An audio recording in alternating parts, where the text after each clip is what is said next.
Hey everyone, I'm going to show you how to make a floor-mounted radiator that is scaled for minifigures for today's Lego brick tutorial. Let's begin with a 4x8 plate. You can use any size you wish.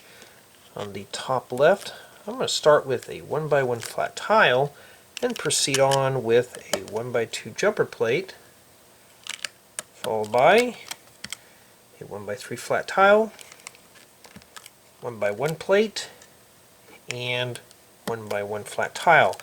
These two studs right here are going to be used to anchor down our radiator. Then I want to finish up the floor with 3 1x8 flat tiles.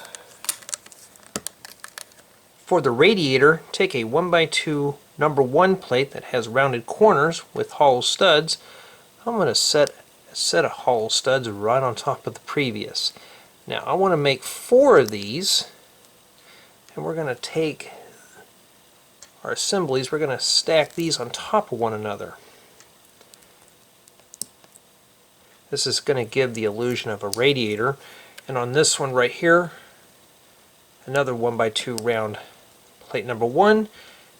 And it doesn't matter which one you want to put the round flat tile on, but we're going to need to crown off one of these studs with a round 1x1 flat tile. Now for pipes that come out from the bottom, just take a tap. Place one on the right, and we're going to place one right here on the left. Set that right in there, and then we can just simply set our taps one on top of the jumper plate and the 1x1 plate for a nice floor-mounted radiator.